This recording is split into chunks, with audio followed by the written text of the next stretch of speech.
That was not my best Jeff Goldblum. It should have been a... Smut finds a way. I like that they said specifically, they're like, sorry, Luigi, only Toadette can wear the super crown. And it's like... Nobody wanted to dog, put that no on. one was talking about Luigi. Yeah. I mean, they should be now. Yeah. Yeah, well now all the fan artists, I assume, are going to be like, oh, fucking really, Nintendo? We'll see about that. PMavers, you can't put the fucky back in the can. I feel like a lot of people have probably made that no, that's not going to happen. But I feel like I'm fine with pouncing on an easy joke for the first checkpoint of the year of like, no, that lives on in our hearts and in several and in saved Google image and in saved image folders. Yeah. Right. What's in my pocket? So not on Tumblr. Well, let's find out together. It's a receipt. For what? For the grandson Sherbrooke, Callista, Victoria, for me taking out, for me buying stuff in Australia. Oh. I think I can get rid of that. Well, that was... I guess this is the last time I wore this coat when I was down in Australia. What an anticlimax. Art. It could have been anything. Do I have anything in my pockets? A winning lottery Can I ticket. save this bit? These pockets are still threaded shut. Should I stop recording? Yes. I think we did a good job. I screwed up a little bit on the Overwatch thing because I was like, what the fuck is storm arrows? And I remembered I had to look it up. Because I was like, I need to make an Overwatch joke. Instead of just saying a storm of controversy, I'm sure somebody's got some sort of air attack. And Storm arrows. Well, I don't great. play Overwatch. So, because it makes me like physically queasy to watch. It's all like that is like the camera experience as far as I've like it's just like people just whipping around back and forth and so much stuff happening and I'm like I it's can't. a really hectic first-person shooter. I can't. It just makes me queasy. Kathleen doesn't first-person shooters. I can't. And like the thing is apparently the more time you spend playing them, the less likely you are to do that. But the thing is like I don't like watching things that make my stomach upset and make me feel dizzy. So I don't. Shadowbow. So I heard... Yeah, we're done, Heather. Did you stop recording? Yes. So Shadowbow said 76 confirmed gay. Now, when we were writing, Oh, that's nice. I was talking to Matt, who informed me that Soldier 76 was confirmed by. By who? Well, that's the thing. So I Googled it, couldn't find anything. Weirdly, couldn't even find fanfic about it, at least on the first 2 pages of Google. Oh, So I can tell you where could to you find that. send me like a source for that? That would be the second, right? Because like Tracer's also definitely been. Tracer is, yes, Tracer is gay, Yeah. not they're- bi. It's on the They new were Anna they story. were clear about that. It's in the new Anna story. Okay. Because there's like a comic. Polygon.com/Overwatch-Soldier76 gay bisexual. Only confirmed in previous relationship in story. Tracer is canon lesbian. Yes, I know. Yeah. That sounds dangerous. I am the canon lesbian. Poof. I mean, like, I feel like people... How do you think that compares to a trebuchet? I don't know. Here's the deal. I'm always like, yes, yay, representation. This is good. I'm glad this is coming out. At the same time, I like wish it.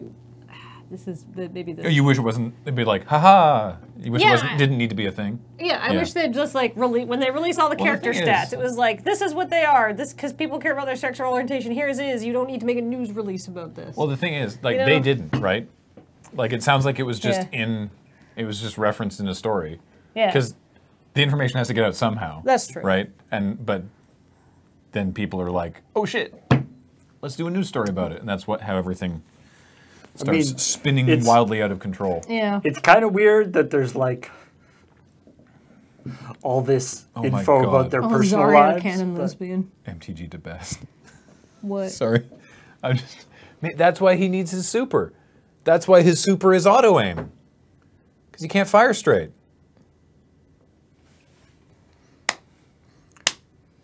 That's really good.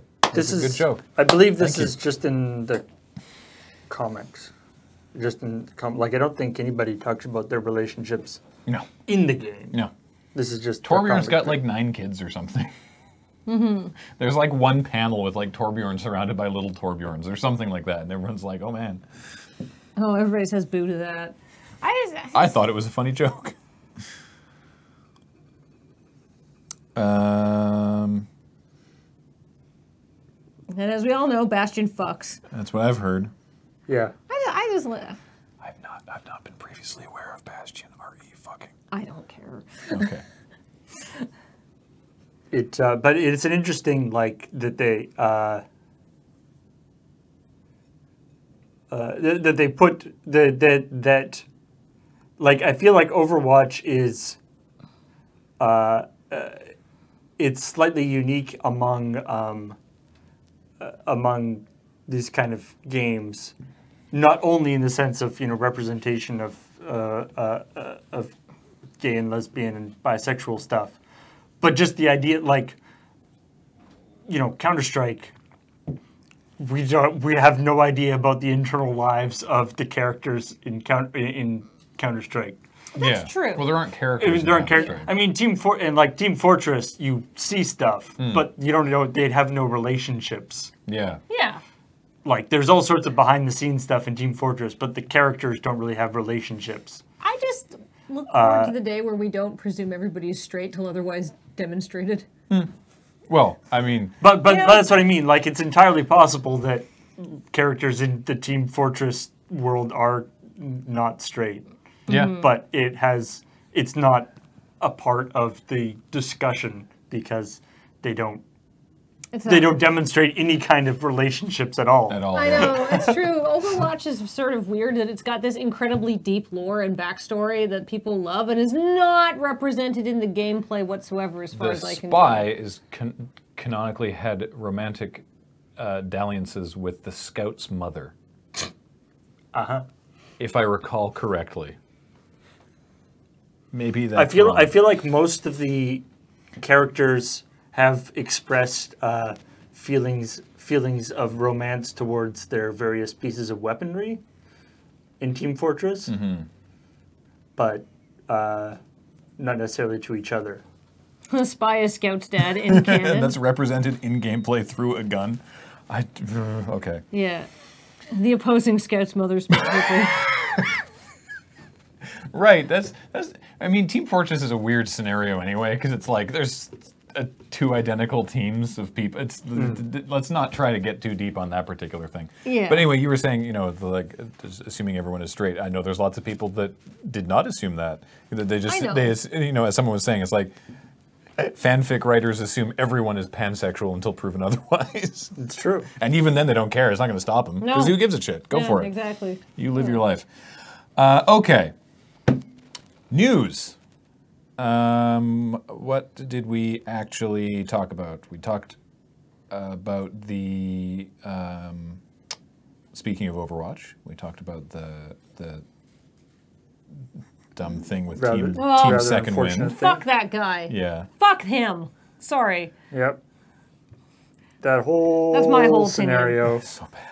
I think that sums it up nicely, actually. Yeah, Not that I don't want to talk that- about it more, but it's like, let's fuck that, man. leave it there. What an idiot.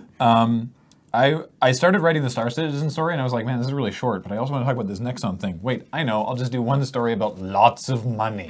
Yes, the money story. Yeah, it's interesting how Star Citizen has, over the 5 years, or 4 years, I don't know, however many years that it has been in, not only in development but also in funding. Yeah. That it has moved from like an indie game to having a larger budget than many AAA releases. It raised $34 million on Kickstarter, which even at the time, and still today, is a ludicrous sum of money. And then they've raised more than that per year, every year since then. And then also the Calders are like, we're going to just invest $46 million. Because they seem to be. I looked up Clive Calder because it just said like billionaire Clive Calder, and I was like, who is that? So I looked him up. Founded Zomba Music and their subsidiary Jive Records, which has done a lot.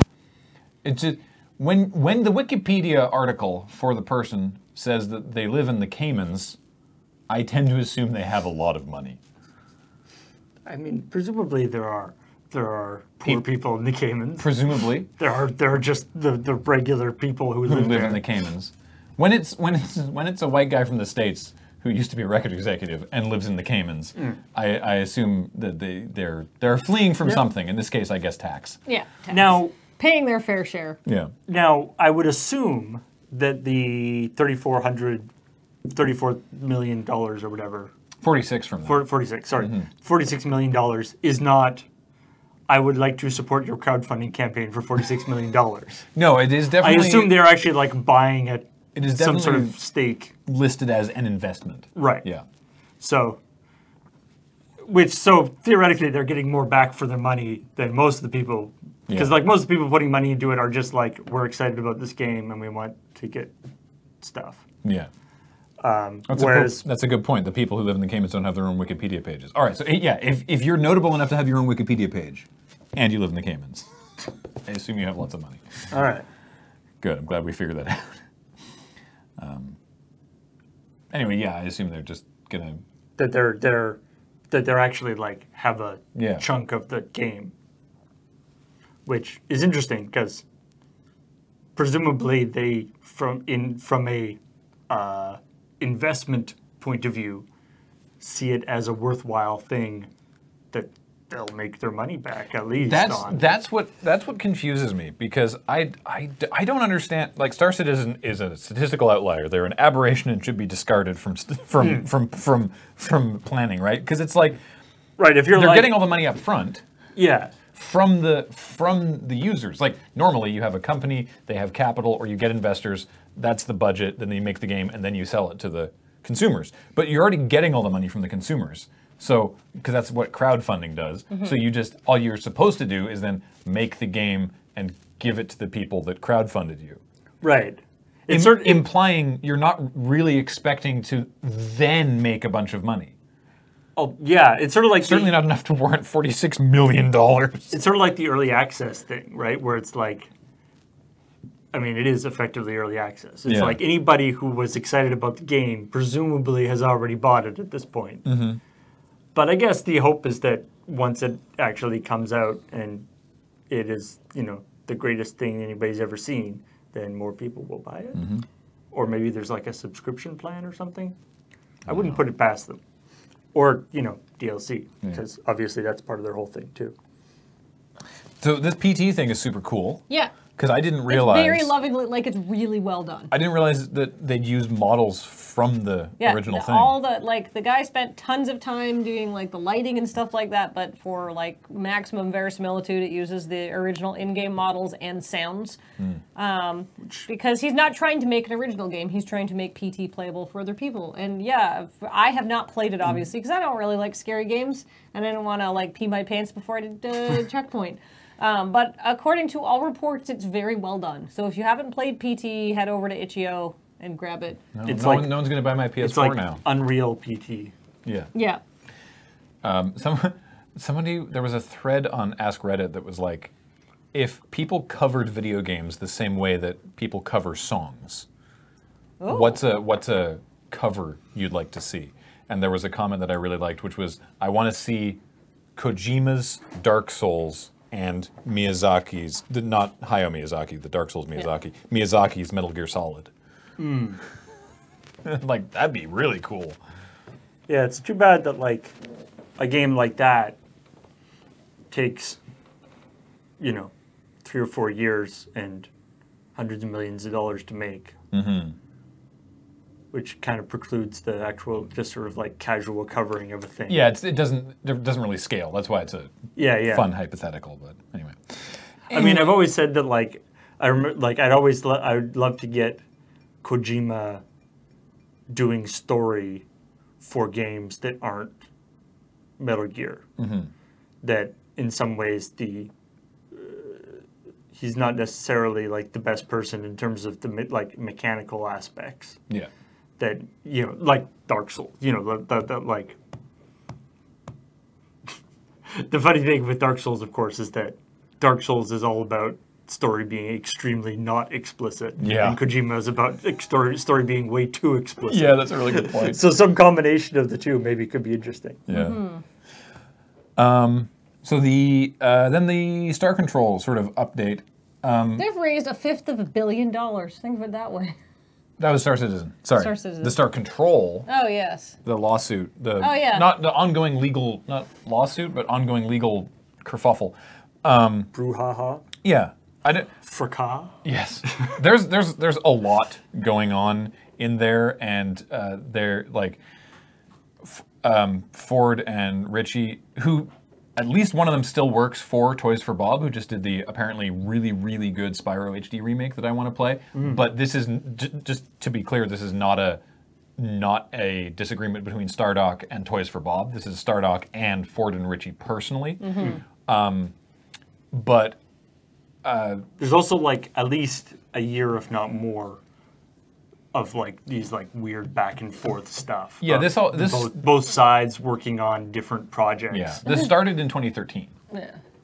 And so recently, Ford and Ritchie made a statement, and then Brad Wardell from Stardock did like a whole sort of breakdown of it, showing like bits from emails and things. Not every email, like sometimes it'd be like, here's a screenshot of an email, and then just another bullet point that was like, and then we said this, and then their next thing. It's like, how come you're only showing some of your emails and not others? And anyway. And then of course everything's been sort of dissected by, armchair Legal critics. legal types, Yeah. such We don't as ourselves. really know what they're talking But about. the main thrust of this story was just this quote from the judge that was like, you knew about this, and which, by the way, the stuff on Stardock's website where they're sort of making their case is like proves that much true. That even going back to 2013, it was clear, even when they were being very pleasant and amicable, and before lawyers got involved, it was clear that Wardell and Ford and Ritchie did not agree on who owned what. Right. And rather the than fact that they were in negotiations to begin with. Yeah. And rather than sort that out, Stardock was like, all right, well, we're going to make this game and we'll figure it out. And It's that like, no. was a bad idea. No. So. Don't make something as expensive as a game. And I mean, the sad thing is that the whole thing is sort of a moot point anyway, because at least the game, the Star Control Origins game, like didn't, whether it was because of the controversy or whatever, didn't even sell that well. So it's not like there's this like gold mine that they're fighting over. No. So that's kind of sad. Because Ford and Ritchie they're working on a game called Ghosts of the Precursors. Right. Which is, so this part of Stardock's whole problem is that people are referring to Ghosts of the Precursors as a sequel to Star Control 2. And I think they have they've like a spiritual successor, I think, if they've said. Yeah. I don't think they've actually said sequel, but they've like retweeted people who've said sequel, and Wardell's like, you can't call it a sequel because you don't own the thing that you're doing it a sequel to. And it's just it's very semantic, and it reminds me of that thing where like, you get the thing where like a restaurant like is run by two brothers and they split up, and one gets the pizza sauce and one gets the name. Yeah. And so it's like that happened to a bakery in town. Yeah, there's a pizza place in town. That's like, that happens. Yeah. And so so then it's like the Village's Pizza in Victoria, BC. They had very successful. They had a whole bunch of franchises all over town. It was owned by two brothers, and there was some sort of disagreement, and one of them got to keep. They all split. All the franchises turned into, half of them stayed Villages, half of them turned into Hot House Pizza, using the identical branding and fonts, but orange instead of red. Yeah. And Villages got to keep the name, and Hot House got to keep the secret sauce. But it's just like but it's that thing where so now you have sort of two people theoretically making games that are kind of the same game, but using their own section of the IP. Yeah. But of course, where that section of the IP starts and ends is the legal stuff. Because it looks, because basically in these you can read these emails. Yeah. It gets very like I said, it gets very, very nitpicky. But basically Wardell's like, well, we bought the IP and everything, and they're like, well, no. You bought the name, you bought the trademark for Star Control and assets for Star Control 3, and we still own the IP. And then Wordell's like, well, no, hang on. You own the IP, but what we got was a license to still make games with that IP, and it's They talked about this for like half an hour while I was writing other stories today. it's super complicated. If you like, you Beige. saw, I was going to say it's Adidas and Puma. Oh yeah. Yeah. but like if you saw my Wildfire Bakery in full of pea. when I played, like I played Star Control 2 on game things on my stream on my stream show when we were doing that. Like I have a huge affection for Star Control 2, so it's something that I care a lot about. But it's the thing is, it's like this like Star Control a Star Control game would have been great, but it always would have been like, even if there hadn't been any IP stuff about it, like even if the original guys made the game and there was no thing, it would have still been a kind of, indie level game. Like it was never going to be a big AAA game, just the nature of it. And so it's like what little money and excitement there was about it, would have been about it, has all been like sucked away by this legal stuff. So it's all going to end up being kind of this like moot point anyway. Hold on. If you have more opinions about Star Control and you need a place to put them that aren't here because we have to move on, please check out our Discord. Hey, good idea. Discord.gg/LRR. Nice plug. Or No, that's correct. You got it. Great. You nailed it. And there's like a lot of people there, and there's a video games channel, and you can talk about Star Control and Stardock and all of the legal stuff, and you can have other people who aren't lawyers come in and try to explain the situation to you. So, stories that were not included in the show. Well, there's also the Bowser thing. Oh, right. Yes. And we talked about that. Whatever. Nintendo's like, stop fapping to that. And we're like, fucking make us. Yes, make me. Yeah. So, I have opinions about Fallout 76, specifically the discourse surrounding Fallout 76, which is, yes, there were problems and continue to be problems, but I don't know why it got as much hate as it did. Here's the deal. I think the game is, hey, do you just want to fuck around in the Fallout universe? And a lot of people are like, no, I like the story of the Fallout universe. But some people are like, yes, that game's for you. That's fine. Not everything's for everyone. Yeah, but it's not even that. It's just like there's a lot of sort of vitriol from gaming YouTube. Yeah.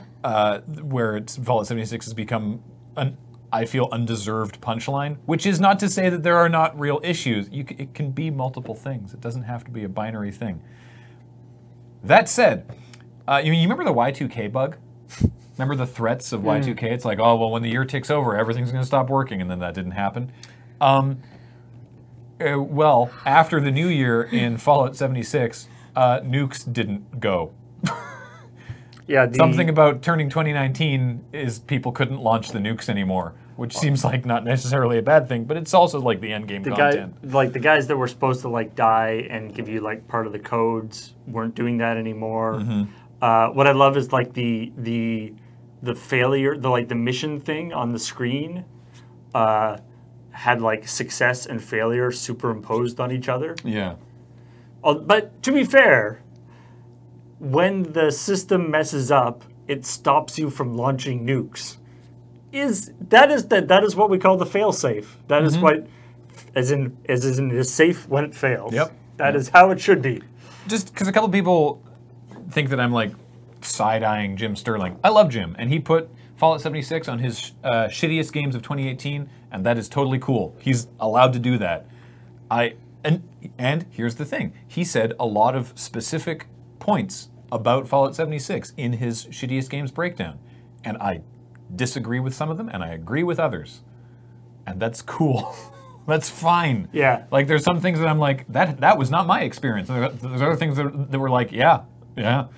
So, I don't know, what are you going to do about it? I think it's that expectations thing, too, right? It's like a new Fallout game from Bethesda, and like there's a level of expectation that's expected that people have, and Bethesda did nothing Well, here's the deal. to stop that. I would argue that what has previously defined Fallout games is the setting, yes, but also like the premise of an interesting story and world where you get to meet people and do things and make some sort of ambiguous choice and sort of, pledge allegiance to various factions, which I think was brought to life best in Fallout New Vegas, which of course was made by Obsidian, who's got serious RPG making creds and why they did such a good job with that. I'm very And excited sort of about like the new thing they're working on. the high point, I think, of that, right? And that's what everybody really wants, is like not only just the setting, but like that storytelling experience is integral to many people's enjoyment of Fallout. And what they were like, and what I think they made this game is like, do you just want to fuck around with your friends in a Fallout-inspired universe, right? And there are cool. There's no plot, but there are very cool and I found very compelling stories in the game because there's a lot of little quests. Is sort of the point. And and then of course, So- on top of everything else, they did legitimately have serious bug issues. Yes. Oh, Oh, yeah. yeah. No, I'm not. And serious for Bethesda, which But- is already yes. bad. Yeah. But like, let's just say that the game shipped and it was perfect. I think it would still be not what a lot of people wanted because I think Bethesda misunderstood what people enjoyed about Fallout. I think Bethesda thinks that the most important thing for players of Fallout is the setting and the world that you inhabit and not the story you tell with the Right. game. Yeah. So even if it was perfect, I think a lot of people would be like, this is weird and empty and like not what I'm looking for from a Fallout game. I want that.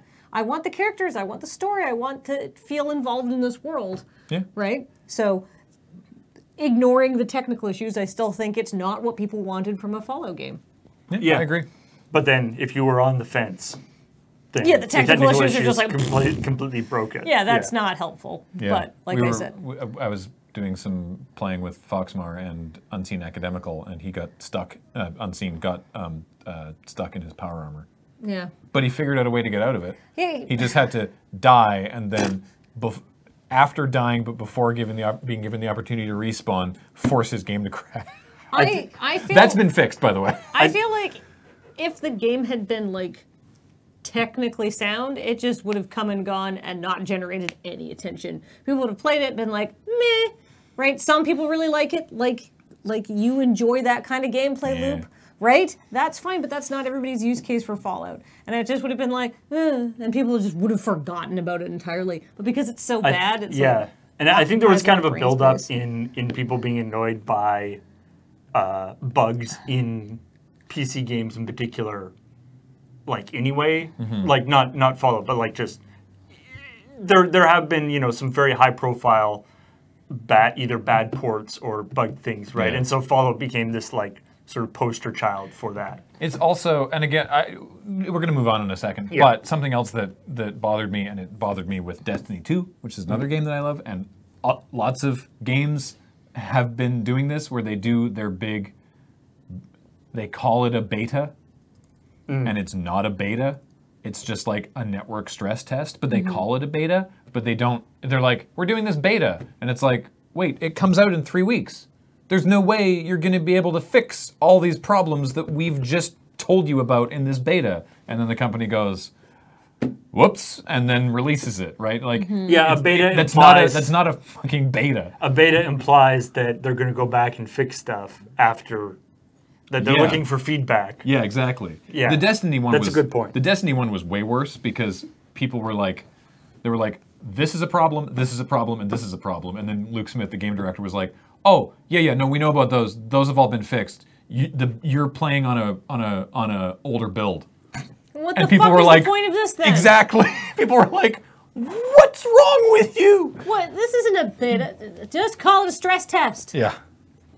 Anywho, all right. It's fine. Paul, what's next on the list? So, Project Cars, which is developed by Slightly Mad Studios, is I hope their mood improves. they are living up to their name because they have the slightly mad idea to come up with and to release a new console. Excuse me? They I have saw this. no previous experience in hardware development. Is this like Soulja Boy's console? No. This Okay. is going to be this is not just a Like a thing from Alibaba? It's not just a rebranded thing off Alibaba. Okay. It's going to be called the Mad Box. All right.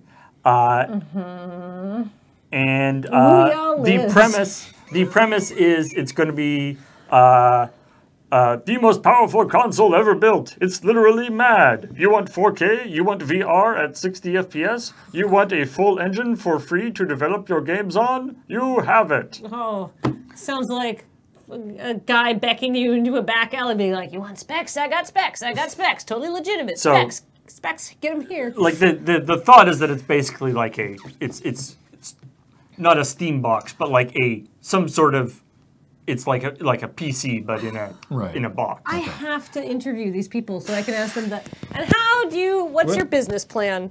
Because that was is when many years ago, like before the Ouya launched, I interviewed the CEO or whatever her name was in charge of the Ouya, and I was like, their premise isn't that all their games are going to be free or that the box is going to be free. no, but like I feel like if you can't answer what's your business plan for this console, then you don't have one, and your console will be an abject failure. So I'm excited to see what their business plan actually is, and I'm going to try to interview these people this year. Their business plan is selling their console. But like, they're not what's their demographic? What's their price point? You know, yeah, I mean, they haven't even released what the specs of it are yet. if your price point and demographic is high-end gamers, what's the difference between your console and a PC? I like this. They said, one curious claim they've made is that the console will deliver 60 frames per SVR. But made it as if that's like a new cool thing. Yeah. Saying Like that's already my computer can do that. and also they're saying like Sony, for example, announced in 2016 that it wouldn't certify any game for PlayStation VR that couldn't be 60 frames per second. Right. So that's not actually like a cool new thing. Yeah. He said that apparently the 60 FPS figure will be per eye. Ars Technica tried to get answers like that, didn't really work. And now they've released. Yeah, that sounds right. Is that Ars does good work. That's 120. They 60 FPS per eye. And they've released like renders of it now and stuff. But Oh, good. So- Renders. I mean, it doesn't make any sense, or like it doesn't. It sort of seems like a weird thing, unless it's just like literally, like a rebranded like PC. Like if it's just like like Alienware or whatever. Right. Like it's just like a fancy case around a PC with specific specs. I don't really see the point. I mean, that I could almost buy more than a console, because it's like if you're getting into the PC price point, then here's the deal. Consoles are expensive, yes, but they offer a gaming experience sort of like equivalent to a PC, but at a much lower price point. Because to get, building a nice PC is going to cost you, sort of minimum, I would say, hunting around for deals, like $800 to $900, and a console is literally half that. So it's much more cost effective for playing games. Right? Which is why people buy consoles. Also, they're easier to use. You don't have to maintain anything. They're great for kids. Right? But, you're not going to buy your kid a console that costs as much as a PC. And if you are and you can afford that, and you care about specs, and you care about gaming that much, you'll just buy a PC. Because then you can always have the most up-to-date stuff. It doesn't make any sense to do a console that powerful and high-end from a financial point of view. So I'm very interested in this. Do you want to get sent to the hell dimension? Great. There's a new exploit in Rainbow Six Siege that allows just that to happen. Also, you'll probably lose the match. It's crazy. Did you see the videos of this? Yeah, so the videos that I watched and the information that I could find didn't actually explain how to do the exploit, because people don't want to spread it around too much. There's speculation, but yeah. But there's some sort of thing occurs during a match of Rainbow Six Siege where if you, the player, look At the wrong thing, then your screen just becomes this unusable mishmash of polygons. It looks like it morphs your character beyond the camera, and you just see random polygons. You're basically blind. Cool. It's really interesting looking and bad. I love super bad in a it's- shooty man's. Yeah. It's been coined as the bird box glitch, Yes. referring to the Netflix movie Bird Box, where If you it's see like a thing. Sandra Bullock. Yeah. It's like a horror movie. If you see a thing, then you go insane and kill yourself or The something. ring.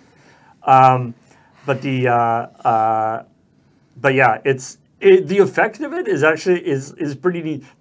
I've seen some people affected by it that people are like, wow, that's like legitimate. Like there's this one where I guess they were only like partially affected by it, and so most of the time they could see things fine, but their gun had completely like all the polygons had turned into like all these like cool like spikes and like it was neat. The only problem being that it's basically it looked like that their gun had like been it's almost as if their gun had been like infested by some sort of like massive barnacle thing that was just like covering it with all these cool spikes, which meant that they couldn't like look through the sights or anything on the gun because like the iron sights were covered in things.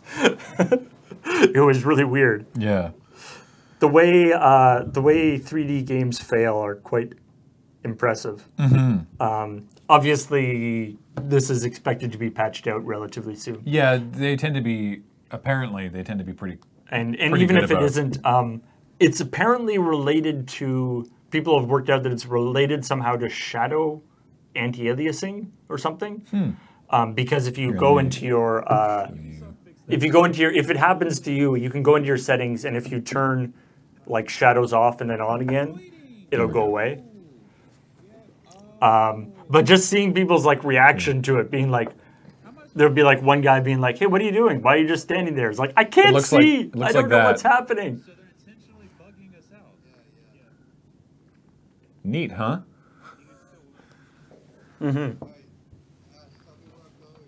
So. Apparently, it involves it's something to do with like you're massively overlapping a bunch of different things. That what's interesting is that it's a like you're sort of glitching out the thing like you would but I think you're like shooting a wall or something, and it causes like too many different like little polygons and stuff. But what's particularly interesting about it is it doesn't just mess you up; it messes other people up too. Yeah. All right, what else we got? There's a mod for Arma 3 named Trebuchet, which is named for one of the Operation Trebuchet. One of the marine operations from the Halo series, and it's a full mod that turns it from Arma, the very buttoned-down, realistic military shooter, into serious business. Yeah, into Halo, but not like Halo multiplayer where everyone is playing Spartans. Sort of the on-the-ground Marines from Halo. It's meant to be sort of like it still has realistic aspects, but it's like what were all the Marines doing while John was it's like around with Sparks Arma in the Halo universe. Yeah, sort of. It looks cool. It's an alpha right now. But so the idea being that it's got the Arma like super tactical realism aspect, but everyone's like Marines, and they put in like all the vehicles and stuff. Like it's not just like skins. Like they've really done a bunch of work on it. It's a neat idea of sort of the realistic or the like gritty realistic, but also Halo. So this is a fun story. GTA Online puts out expensive cars periodically. We've covered them before. This one costs a whopping $1,950,000 in game, which is a lot, even in sort of the game universe. And like all supercars, it's very fast and difficult to drive. Like so it just sucks. Well, I mean, here's the deal. All over the here's place. the deal, which is something that I don't think people appreciate realistically. Like very fast, high performance cars, like IRL, are super difficult to drive. Not this hard though. This can't go straight. Yeah. Like if you just don't push any like left or right and just go, it's still fishtails. I feel like this is just them trying to make the game even more realistic. Like you probably can't drive a car that costs $2 million. You're not Richard Hammond. Yeah. And even him, he's got a spotty track record a lot of the time. It's true. So, I think they're going to fix it though. There are other cars that are, because the thing is that it's a little while ago they implemented like a new driving physics system. Oh, good. But that only some cars use and some cars don't. And so this is the first car of this speed level with the new system. And like by hacking it, people have like done this car with exactly the same specs, but with the old system, and it drives great. And so they're like, this new system is just not prepared to deal with a car of this, I guess, power to rate ratio. Yeah. This is a Kotaku article by Kate Gray entitled, "Did you know that the New York Times makes games?" I saw this making the rounds on Twitter, and I was like, really? Yeah, the New York Times doesn't just make questionable decisions about who they hire in their opinions department. They also make video games. Apparently, kind of. There's like a crossword and a Sudoku one, obviously. There was a physics puzzle one called Gravity Golf, which they don't sell anymore. And something called Spelling Bee. Apparently, they have a game dev department at the New York Times. Yeah, it's just the idea that it's like it makes sense. Like when you think about it, it's like the idea that the New York Times has like a Sudoku and a crossword puzzle and stuff on their website makes sense. Obviously. And then you're like, oh, well, I guess somebody would have had to make that. Yeah.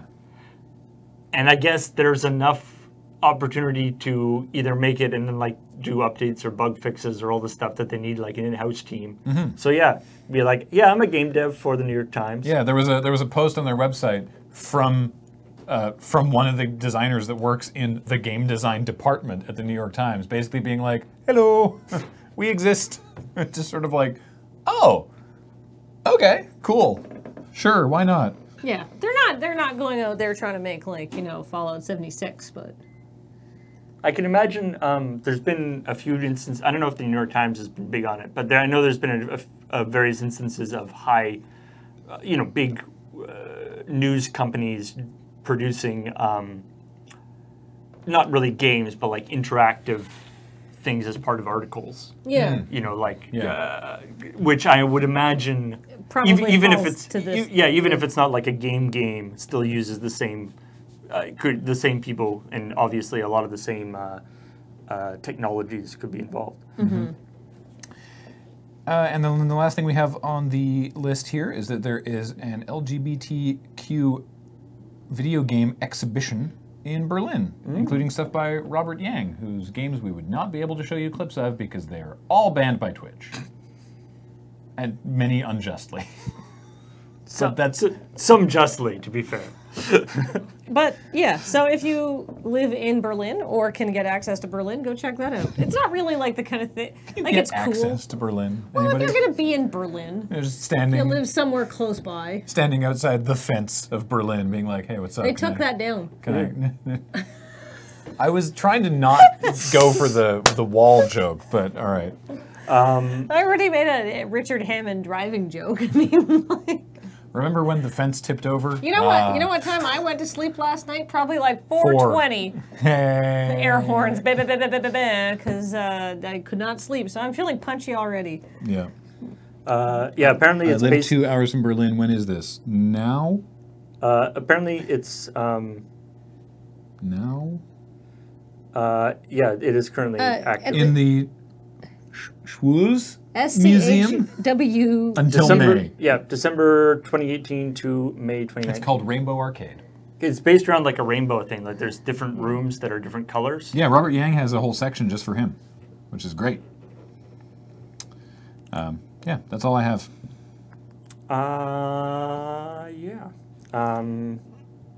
We talked about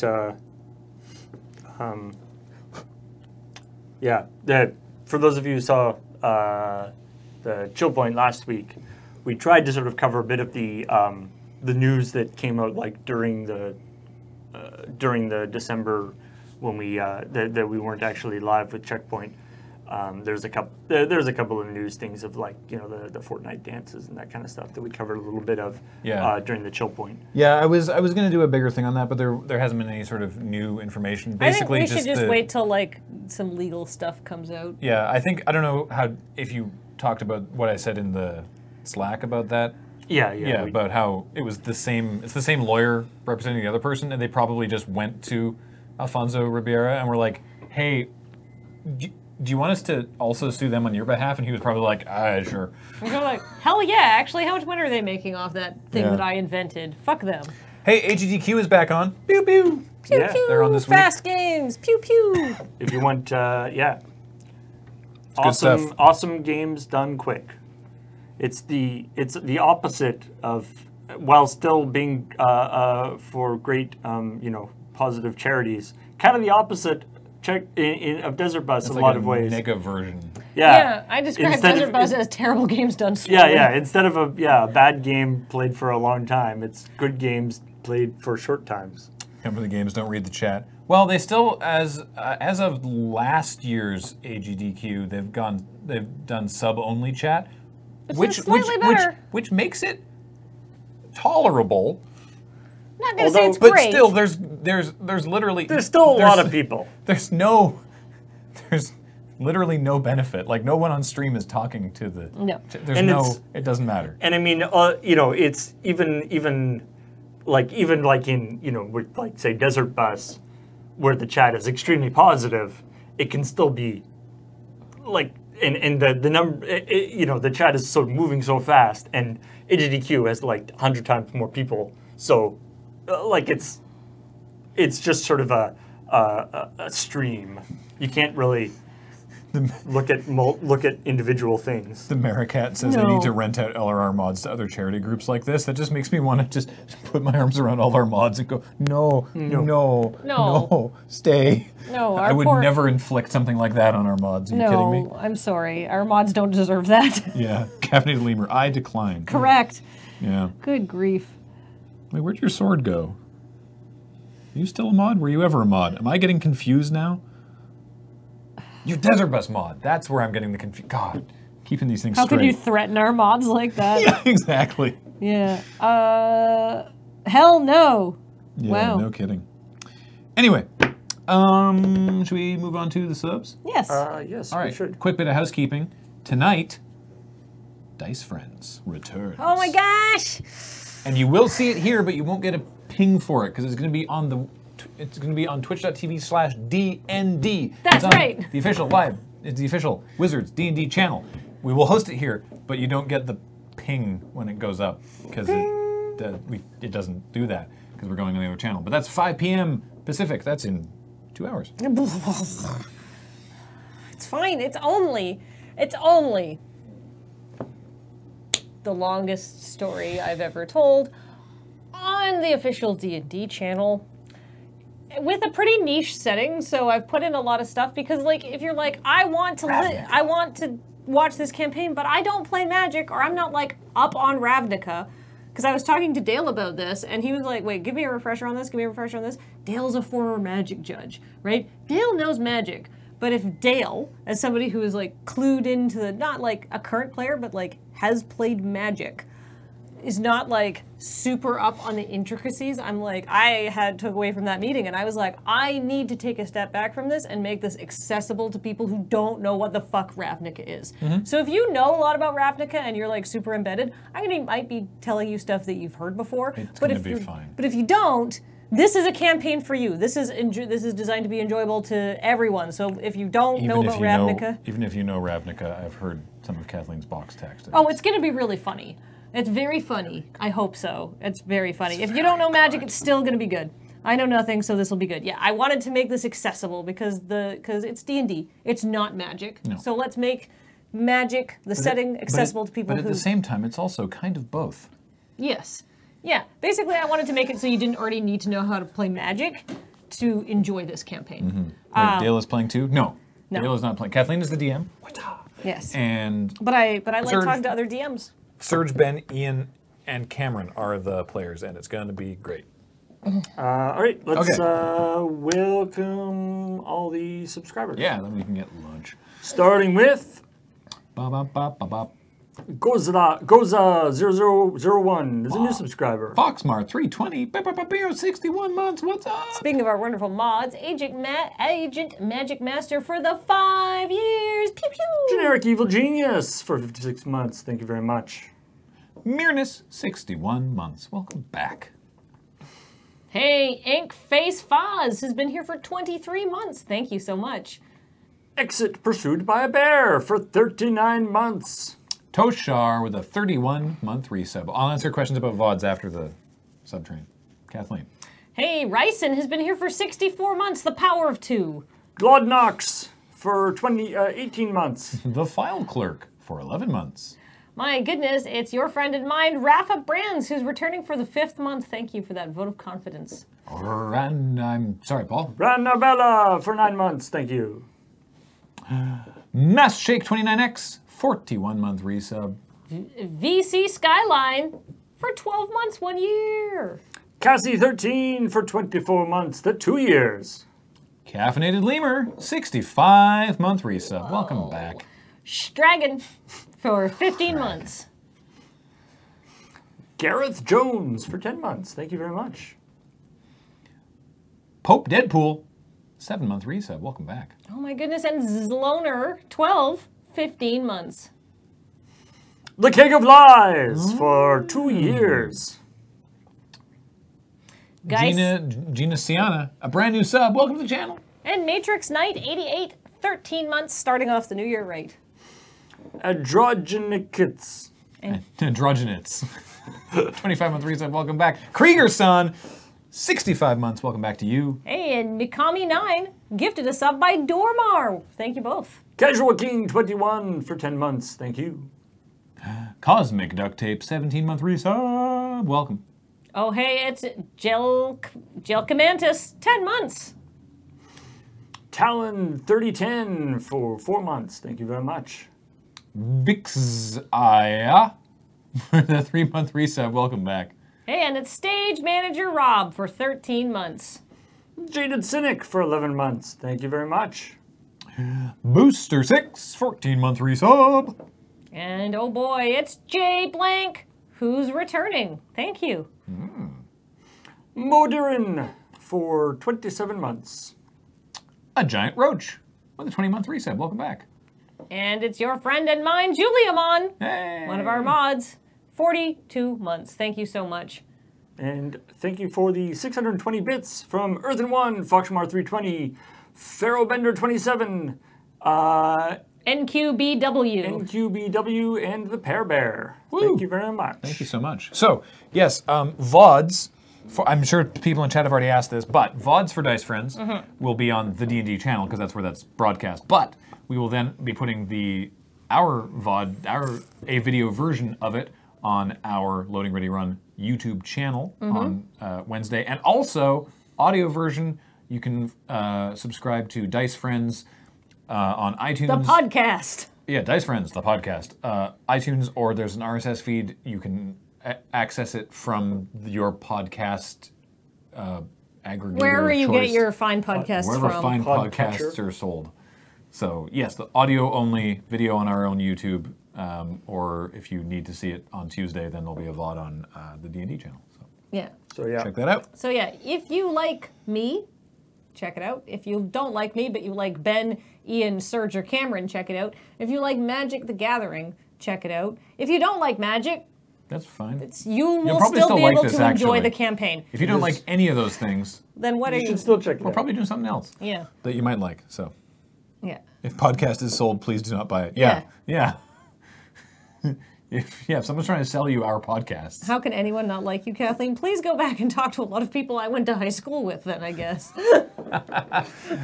Big same. All right. Thanks for watching, everybody. And, Patreon, update your address. oh, Yes, yeah. yes, please. When are we doing that? Soon, right?